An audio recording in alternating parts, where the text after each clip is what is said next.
नमस्कार दोस्तों, पिछले कुछ दिनों से एक बयान को लेकर सोशल मीडिया पर काफ़ी हंगामा मचा हुआ है। पत्रकार अंजना ओम कश्यप के बयान के बाद कई लोग नाराज़ हैं तो कई लोग समर्थन कर रहे हैं।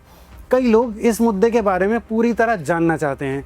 आइए आज इसी मुद्दे को अनकवर करते हैं मेरे साथ अनकवर विद गौरव में।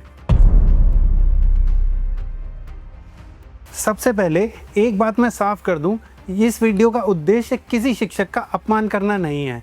देश के हज़ारों ऐसे शिक्षक हैं जिन्होंने लाखों छात्रों का भविष्य बनाया है और उनके योगदान पर कोई सवाल नहीं उठा सकता। मेरा उन सभी टीचर्स को नमन है। वैसे तो अंजना ओम कश्यप का बयान सबने सुन लिया होगा, फिर भी मैं आपको एक बार उनका बयान जरूर सुना देता हूँ। YouTube वाले स्टार टीचर्स जिनको कुछ जानना ना कौड़ी, इनका भी ब्लैक बोर्ड लेकर कुछ एक्सप्लेनर बनाते हैं, खाली व्यूज बटोरते हैं, जहां पर जो आता है वो बोलते हैं और उसके दम पर फिर वो पैसे वसूलते हैं। अंजना ओम कश्यप ने कहीं भी किसी YouTube टीचर्स को दो कौड़ी का नहीं कहा। अंजना ने कुछ YouTube टीचर्स के ज्ञान को कौड़ी का कहा है, मगर अंजना ने ऐसा क्यों कहा? यहाँ बात हो रही है YouTube के उन छपरी टीचर्स की जिनका ज्ञान सच में कौड़ी भर का है, मगर सोशल मीडिया पर लाखों खर्च करके खुद को ब्रांड बताने वाले ये छपरी YouTube टीचर्स अब किसी मुद्दे पर अपनी राय नहीं रखते, बस अपना फैसला सुना देते हैं। खुद को शिक्षा का भगवान बताने वाले इन टीचर्स का मानना है ये जो कह रहे हैं वही अंतिम सत्य है। आइए देखते हैं इनके अंतिम सत्य। त्रावणकोर के राज्य में निम्न जाति की महिलाओं के लिए एक नियम था और वो नियम ये था कि वो अपने शरीर के ऊपरी हिस्से को यानी कि अपने सीने को, अपनी छाती को ढक नहीं सकती थी। और यदि पब्लिक प्लेस की बात कर रहा हूं मैं, सड़क पे भी चल रही हैं, बाजार में भी जा रही हैं, तो वो अपने शरीर के ऊपरी हिस्से को ढक नहीं सकती थी। और यदि वो ढकना चाहें तो टैक्स देना पड़ता था। उस टैक्स का नाम था ब्रेस्ट टैक्स, और ये टैक्स केवल निम्न जाति की महिलाओं पर लागू होता था। ये थे सर्वज्ञानी त्रिकालदर्शी महान विकास दिव्य कीर्ति जी। अब इनके इस बयान का सत्य जान लीजिए। 17वीं शताब्दी में एक डच राइटर त्रावणकोर गया।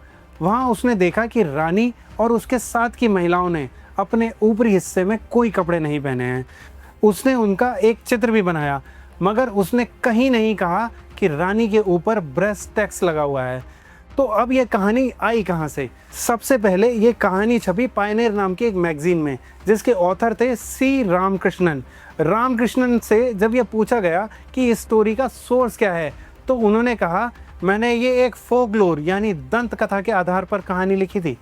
अब जनता ही बताए कि एक दंत कथा को फैक्ट बोलकर बताने वाले YouTube टीचर विकास दिव्य कीर्ति का ज्ञान दो कौड़ी का ज्ञान है या महान दिव्य ज्ञान। जापानीज इस बात पे खुश हैं कि भाई हम 53 में गुलाम हुए और हमने रशिया को हराया, हमने चीन को हराया।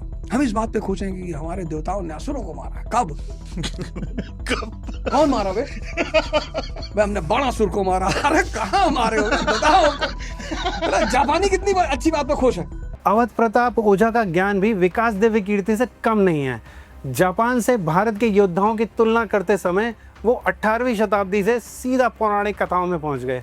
वो भूल गए कि राजा ललितादित्य ने इस्लामिक आक्रांताओं को अफगानिस्तान तक खदेड़ दिया था। बप्पा रावल ने ईरान तक उनका झंडा गाड़ा था। चोल वंश, मौर्य वंश और नागभट्ट प्रथम के इतिहास के बारे में इस ओझा बगैत को तो पता भी नहीं होगा। देखिएगा तो सरासर राजा हरि सिंह की गलती थी। सरासर हरि सिंह की गलती थी। उस बैल इंसान को स्विट्जरलैंड बनाना था, कश्मीर को। उसके घर के रिश्तेदारों को लेके गया है पाकिस्तान। औरतों को, उनके घर की कई रिश्तेदारों को उठा ले गया है, तब जाके इसने सरेंडर किया है। देश आजाद हुआ है 15 अगस्त को, सरेंडर करा है 26 अक्टूबर को। राजा हरि सिंह की परिवार की औरतों को उठाकर ले जाने वाली बात सरासर झूठ है। इसका कोई लिखित और मौखिक सबूत नहीं है। पूरे देश ने इस बकैती को पहली बार सुना है मार साहब के मुंह से। अपनी क्लास में यह इतना ब्लंडर करता है कि किसी दिन कोई ढंग का स्टूडेंट जूते में गोबर डालकर लाएगा और सुधार कर देगा। छपरी पने की सारी सीमाएं लांघने वाले फैजल खान उर्फ खान सर का कहना है कि जब इलेक्शन ही नहीं हुआ तो पटेल प्रधानमंत्री कैसे बन सकते हैं। किसी ने इनसे यह नहीं पूछा कि नेहरू कैसे प्रधानमंत्री बने थे और खुद पटेल बगैर इलेक्शन के गृह मंत्री कैसे बने थे। इतनी सुंदर हैंडराइटिंग, इतनी सुंदर तुम्हें बीवी मिल जाए ना, तुम्हारी जिंदगी सफल हो जाए। इन मैडम की क्लास तो लड़कियों के बीच पढ़ाई से ज़्यादा इस बात के लिए मशहूर है कि बॉयफ्रेंड को हैंडल कैसे करें। वैसे आजकल ये फैजल खान उर्फ खान सर के मुद्दे को काफ़ी अच्छे से हैंडल कर रही हैं। आखिर बुरे वक्त में अपने ही लोग तो काम आते हैं। ये हैं 8 से 10 लग्जरी कार वाले महान अभिनय शर्मा सर। ये अपनी दी जाने वाली शिक्षा के लिए मशहूर नहीं है, ये फेमस हैं कि पढ़ाते समय ये बीच बीच में नाचने लगते हैं। बेबी को बेस पसंद है वाला डांस तो सबने देखा ही होगा। इनके बारे में क्या ही कहूँ, लोग ही बहुत कुछ कहते हैं। खबर है कि सर कुछ असाधारण मीठे हैं और छिले कटे इनकी पहली पसंद है, जिसके लिए ये लगातार हिंदू धर्म और देश के विरोध में बातें करते रहते हैं। यह असाधारण होना इनकी अपनी चॉइस हो सकती है, मगर देश और धर्म को गाली देकर अपनी पसंद को पूरा करना सच में असाधारण क्षमता है। वैसे ये मास्टर साहब एक बार पेपर लीक के मामले में सीबीआई के रडार में भी आ चुके हैं। ये सिर्फ कुछ वीडियोस हैं, सोशल मीडिया पर ऐसे हजारों वीडियो पड़े हैं इन महान यूट्यूब टीचर्स के, जहां ये यूट्यूब टीचर्स हिंदुओं की जाति, धर्म और देश के विरुद्ध में टिप्पणियां करते हुए साफ नजर आते हैं। भगवान और मेरे बीच पंडित कौन है ये बोलने वाले दिव्य कीर्ति कभी यह नहीं बोल पाए अल्लाह और मेरे बीच में मौलवी कौन है, क्योंकि उनको पता है अगले दिन सर तन से जुदा होकर किसी चौराहे पर लटका मिलेगा। इनसे कभी किसी ने यह नहीं पूछा आप कौन हैं हमारे और एग्जाम के बीच में जो लाखों की फीस चार्ज कर रहे हैं। सबसे बड़ी बात यह है कि ये सभी टीचर्स अपनी वीडियो में ओपिनियन नहीं दे रहे हैं, बल्कि मनगढ़ंत कहानी सुनाकर उसको फैक्ट बता रहे हैं। मेरी नज़र में इस ज्ञान के लिए एक कौड़ी भी बहुत ज़्यादा है, मगर सवाल यह उठता है कि ये महान यूट्यूब टीचर्स बच्चों को पढ़ाने के बजाय इस तरह की छपरी वाली हरकत क्यों कर रहे हैं। आइए जानते हैं। आज कोचिंग सेंटर एक बहुत बड़ा मार्केट बन चुका है। एक अनुमान के मुताबिक 2026 में यह मार्केट 1,23,000 करोड़ जैसा बड़ा नंबर क्रॉस कर चुका है। एक रिपोर्ट के अनुसार भारत में हर साल करीब 25 लाख स्टूडेंट सिर्फ यूपीएससी एग्जाम की तैयारी करते हैं, जिसमें से करीब 6 लाख बच्चे इस एग्जाम को देते हैं और सिलेक्ट होते हैं सिर्फ 700 से 1000। यह संख्या सिर्फ यूपीएससी की है। अगर इसमें SSC, banking, railway, JE, NEET जैसी परीक्षाओं को मिला दिया जाए तो यह आंकड़ा 10 करोड़ से ज़्यादा जाता है।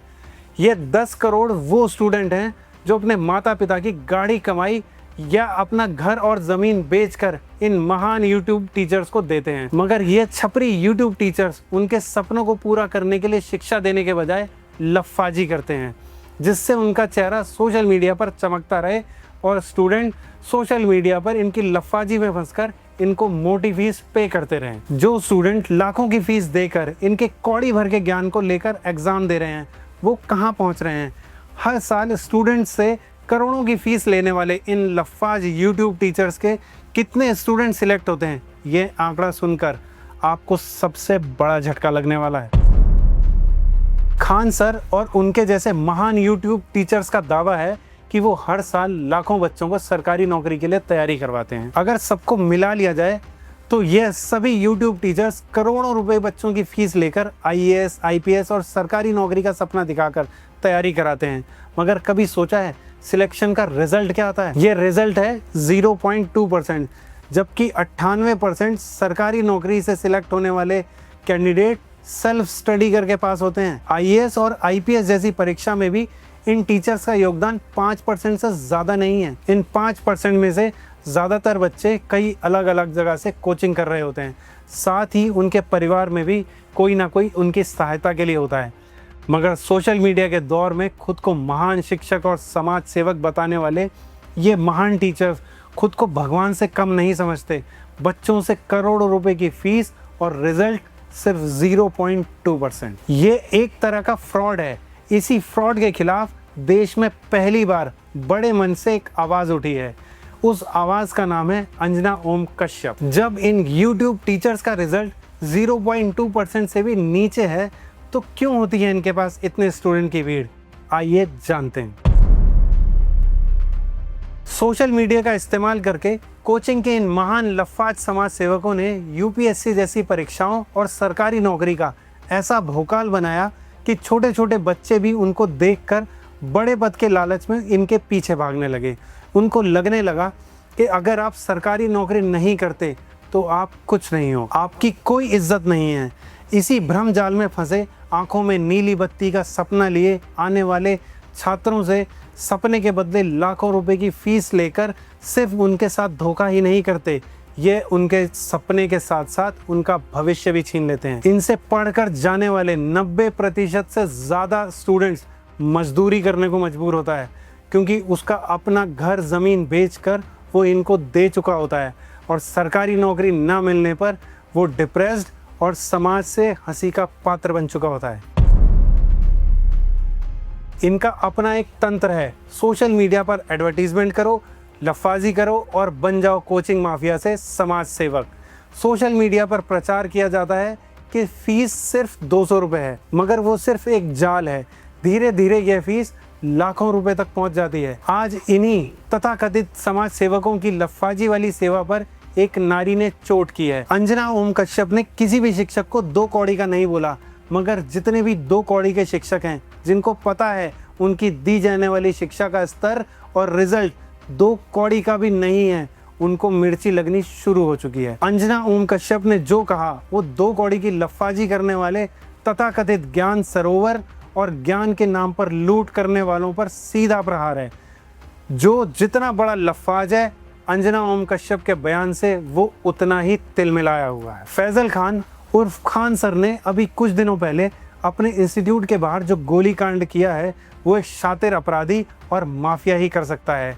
इसी फैजल खान के समर्थन में जिस शिद्दत से एक कोचिंग माफिया उतरी है, उतनी शिद्दत से वो फैजल खान की शादी में नाची भी नहीं थी। शायद फैजल खान की शादी में जो खाना खाया था, उस नमक का कर्ज अदा कर रही हूँ। इन दोनों की जुगलबंदी पर एक विस्तृत वीडियो फिर कभी बनाऊंगा।